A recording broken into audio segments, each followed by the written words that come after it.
সাগর ভাষা আমি যে আর সহ্য করতে পারছি না, তুমি এখান থেকে চলে যাও। পিতার হুকুম, এই মুহূর্তে সত্যবানকে আমার হত্যা করতে হবে। তুমি মৃত্যুর জন্য প্রস্তুত হও। তুমি এখান থেকে চলে যাও। তুমি পিতাকে গিয়ে বলবে যে সাগর ভাষা বন্দিকে হত্যা করতে দেয়নি, তুমি চলে যাও। ঠিক আছে সাগর ভাষা, তোমার কথা অনুযায়ী তাহলে আমি এখান থেকে চলে যাচ্ছি। ওরে সাগর, এই কি ভুল তুই করবি বাপি? না, এখন কি আমার জন্য তোকেও মরতে হবে? হ্যাঁ, মরতে হয়। বাপ বেটা দুজনে একসাথে মরবো। তবু কিছুতেই আমি তোমাকে হত্যা করতে দেবো না। সাবাস। জানিস তো কি, আমার এই ঔরসে তো জন্ম হয়েছে, আমি ধন্য হয়েছি, আমি ধন্য হয়েছি। একবিংশ শতাব্দীর মানুষ, এমন সন্তান আমি জন্ম দেইনি যে সন্তান, যে মা 10 মাস 10 দিন গর্ভে ধারণ করে জলের মতো রক্ত চলে যায় মায়ের দেহ থেকে, সেই মাকে, সেই গর্ভধারিণী মাকে আঘাত করে এমন বেয়াদব ছেলে আমি জন্ম দিইনি।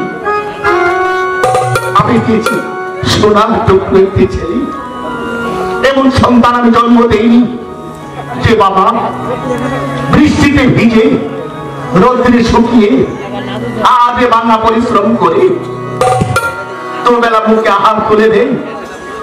কিছু হতভাগা সন্তান আছে, সেই সন্তান তার পিতাকে আঘাত করে। আমি এমন সন্তান জন্ম দিই, এমন সন্তান যদি পৃথিবীর ঘরে ঘরে হতো, তাহলে বৃদ্ধ মা বাবা যারা আছে তাদের এত কষ্ট হতো না। সাগর, চোখের জলে ওদেরকে বুকে ভাসাতে হতো না। বাবা, আমি ধন্য, আমি ধন্য। আর বাপি আর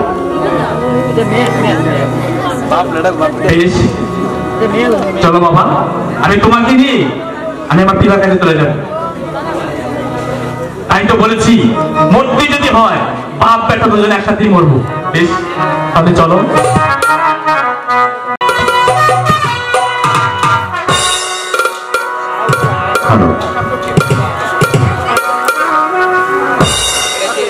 কাদরকে পাঠিয়েছিলাম সত্যবানকে হত্যা করে তার তাজা রক্ত এনে আমাকে উপহার দিতে, কিন্তু গাদক এখনো পর্যন্ত ফিরে আসছে না। তার কারণ আমি বুঝতে পারছি না।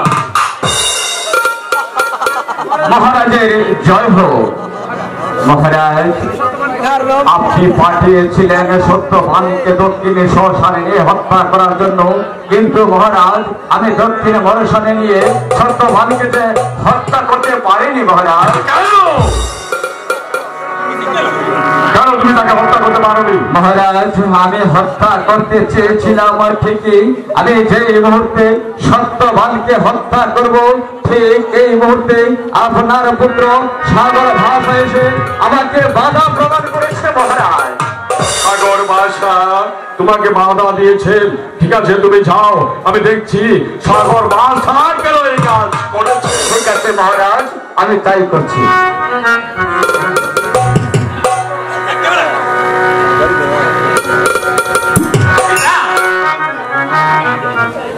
সাগর, বলুন পিতা। তুমি গিয়েছিলে নরবরে দেখতে, কিন্তু সেখানে গিয়ে তুমি সত্যবানকে মুক্ত করে দিয়েছো কেন? ও কি পিতা,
সাগর বাসা তোমার সন্তান হয়ে থাকে, তাহলে এ রাজ্যে কি করে এলো? বলো বলো সত্যবান, বলো একটি মা, তুমি আমাকে খুলে বলো এর কি রহস্য, আর সাগর ভাষা কি করে রাজ্যে এলো? আমি সংক্ষিপ্ত ভাবে সাগরের জন্ম পরিচয় আপনার কাছে আমি বলি। বলো সত্যবান, আমি শুনতে চাই। মহারাজ, এই কাহিনী আজ থেকে 20 বছর আগের কাহিনী মতো। আমাদের বাড়ি ছিল রঞ্জিত রাজার রাজ্যে। রণজিৎ রাজার রাজ্যে? জি মহারাজ। হঠাৎ করে একদিন বলল যে আমি অজয় রাজেরকে পরাস্ত করে আমার দেশ অভিমুখে দিচ্ছি। সন্ধ্যা গনিয়ে এসেছে, আজ রাতটুকু আমি তোমার এখানে আশ্রয় পেতে চাই। তারপর মহারাজ, সেদিন মহারাজকে শয্যা পাতার ব্যবস্থা করে দেব। এমন কোন বস্তু আমার ঘরে ছিল। সেদিন আপনার এই সন্তান সাগর বাসার মায়ের বলিদানের বস্ত্র ছিঁড়ে ওনাকে শয্যা পাতার ব্যবস্থা করে দিন।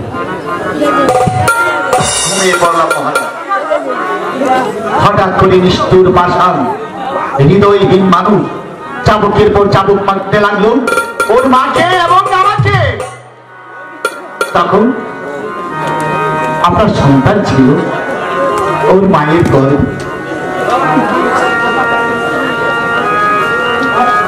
সবচেয়ে বড় কথা মহারাজ, আপনি যে সিংহাসনে উপবেশন করে আছেন, আপনি তো শুধু একটি পরগনার মালিক। জানেন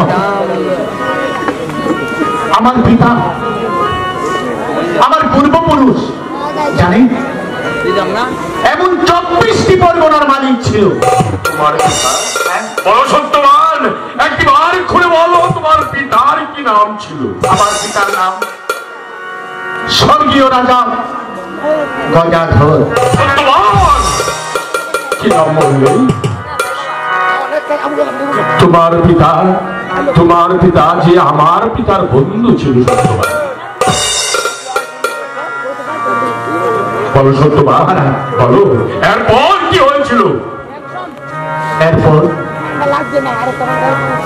ছুটে চলল সন্তানকে রক্ষা করার জন্য, আমার স্ত্রীকে উদ্ধার করার জন্য। সংক্ষিপ্ত ভাবে আমি বলছি মহারাজ, তখন ওই কারাগারে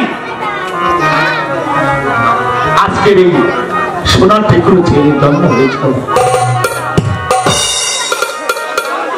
নিষ্ঠুর পাষাণ রণজিৎ আদেশ করলো, যাও ভাতৃ, ওই শিশুটিকে মাটির পাতিলে ভরে তুমি ওই সাগর জলে ভাসিয়ে দাও। আর ওর কি হয়েছিল সত্যবান? ছুটে চললো ভাতৃর পিছনে পিছনে। ভাতৃ যাচ্ছে অগ্রভাগে, আমি তার পিছনে। দূর থেকে দেখতে পেলাম সাগর জলে মাটির পাতিলটা ভাসিয়ে দিয়েছে। তাই তো সাগরের উত্তাল ঢেউয়ে চলে গেলে অনেক গভীরে। আমি উত্তাল ঢেউয়ের মাঝে আমি যেতে পারিনি মহারাজ। সাগরের তীর থেকে দেখলাম কেমন করে জানে আমার এই সাগর ভাষা আটকা পড়েছে। আসলাম যাবরের কাছে, কিন্তু টাকার বিনিময়ে আমার সন্তানকে ফিরিয়ে দিতে বলল। মানুষের কাছে দাঁড়িয়ে দাঁড়িয়ে ভিক্ষে করলো, হাত বাঁধলো, মা বোনদের কাছে গেল, ভিক্ষা করে টাকা দিয়ে আমার সন্তানটা ফিরে পেলাম। তারপর ওরা আমার সঙ্গে প্রতারণা করে নিয়ে আসে আপনার দরবারে। তাই তো বলা, নিজের সন্তানের মায়া, সন্তানকে স্নেহ আদর ভালোবাসা দেব বলে আমি আপনার কাছে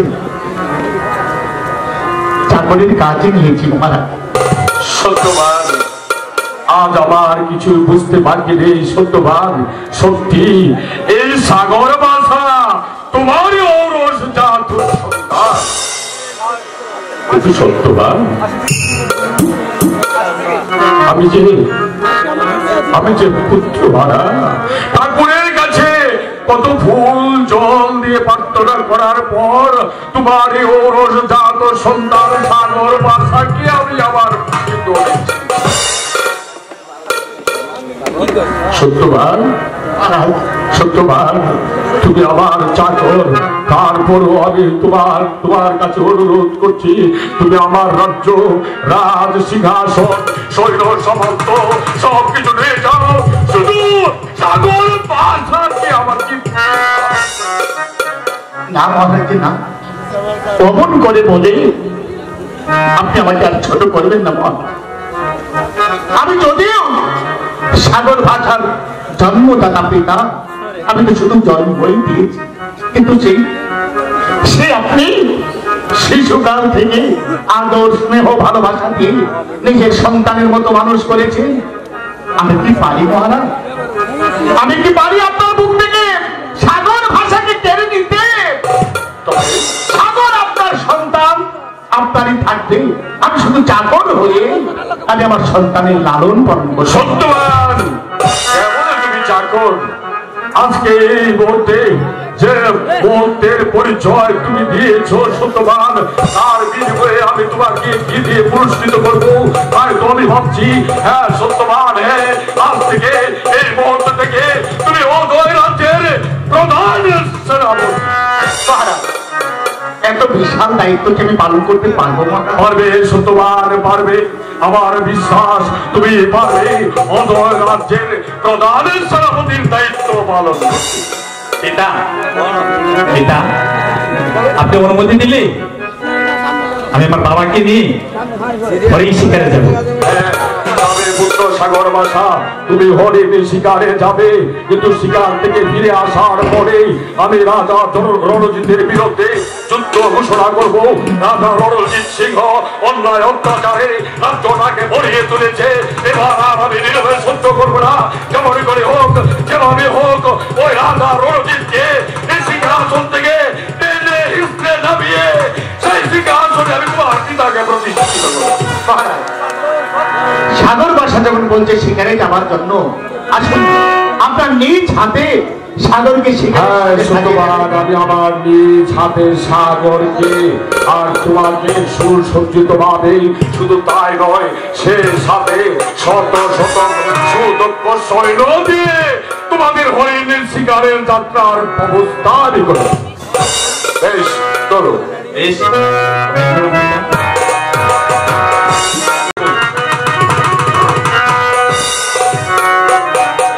পালিয়ে গেছি, ওই তো আজকে হরেই পিতা পিতা সেটাতে পালিয়ে গেছে পিতা।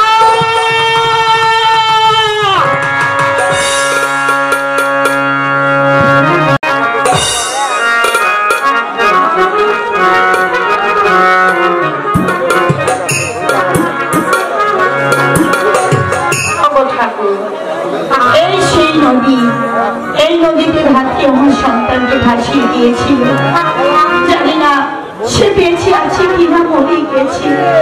ওকে বাঁচা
নদীর ঘাটে কার কণ্ঠস্বর শোনা যাচ্ছে?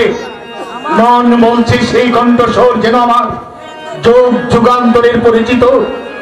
কে কে আপনি? কেন এসেছেন এই গভীর অরণ্যে? আপনার ভাত বাড়ি বা কোথায়?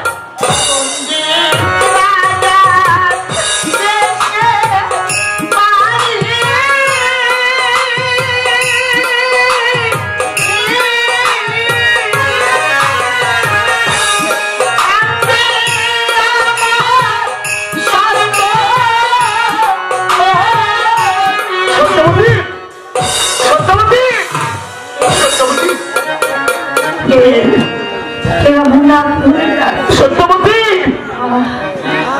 স্বামী, সন্তানকে আমি বাঁচাতে পারিনি, ওকে কোথাও পাইনি। তুমি আমাকে ক্ষমা করে দিও স্বামী, আমাকে তুমি ক্ষমা করে দিও। না প্রিয় না, সত্যবতী।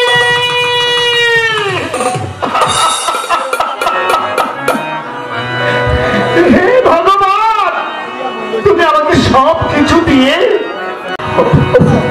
তোর মাকে নিবোধ করলি, ঠিক আছে? তাহলে আমার বেঁচে থেকে কি হবে? অনিবিসর্জন ধনুর্বল, তুই যখন আমার জীবন সাথীকে কেড়ে নিয়েছিস, তাহলে আমার জীবন আমি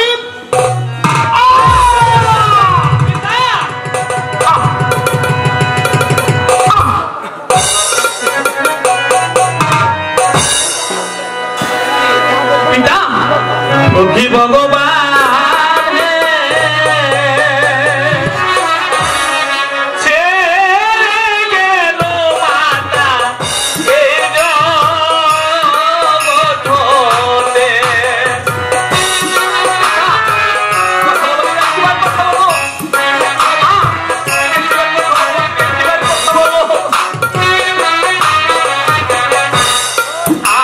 আমার মতো নাই রে পাশে,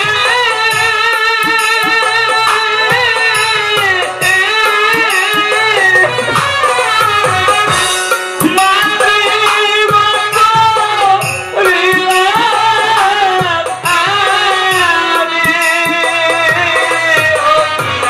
ভগবান রে।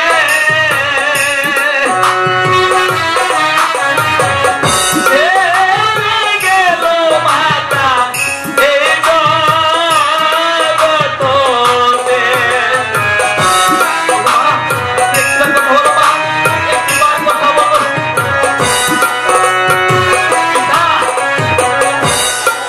আমার মতো নাই রে পাশে,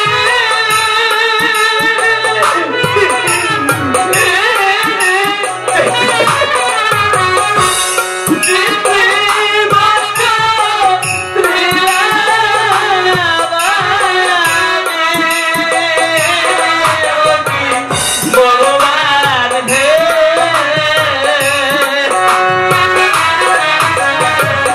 ছেড়ে গেল পিতা এই জগতে। পিতা একটিবার কথা বলো, পিতা একটিবার কথা বলো। না, আমি যে মহাপাপী, আমি বেঁচে থাকতে চাইনি। ওই বলো এই হাত দিয়ে আমি আমার মাকে বধ করেছি। আমি যে থাকতে চাই না, আমি যে আমার নিজকে হাত দেবো। ভালো তুমি শুনো, তুমি আত্মহত্যা করো না। কেননা তুমি কি জানো না এই জীবনে আত্মহত্যা করা যে মহাপাপ? তাই তো আমি বলছি তুমি আত্মহত্যা করো না। তোমার চিৎকার শুনে আমি যে আর বসে থাকতে পারছি না, তাই তো ছুটে এসেছি। আমি সব শুনতে পেরেছি, আমি সব দেখেছি, আমি দেখতে পাচ্ছি তোমার এই চোখের সম্মুখে তোমার পিতা মাতা মৃত্যু সজ্জায় শুয়ে আছে। একদম আমি তোমাকে দিলাম একটা সঞ্জীবন। ধরো ভালো, এটা তুমি এবং তোমার পিতা এবং পিতা মাতার তুমি মুখে এবং কানে গন্ধ শুকাও, দেখবে সাথে সাথে তোমার পিতা মাতা সুস্থ হয়ে যাবে। সত্যি বলছেন? হ্যাঁ, শুধু তাই নয়, তোমার সম্মুখে রয়েছে অনেক বিপদ। তাই তো আজ আমি তোমাকে দিয়ে যাচ্ছি মৃত্যু ভান্তি। তুমি এই তীর দিয়ে যুদ্ধ করে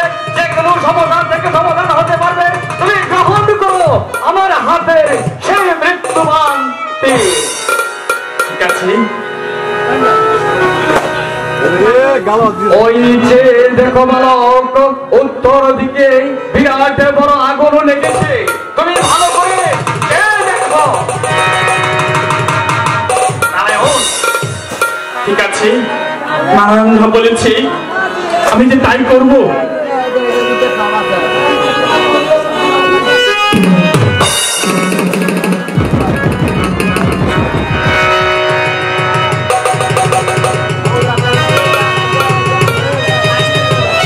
সত্যবতী,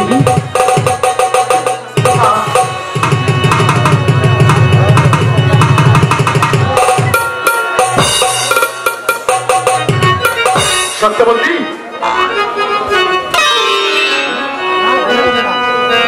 সত্যবতী,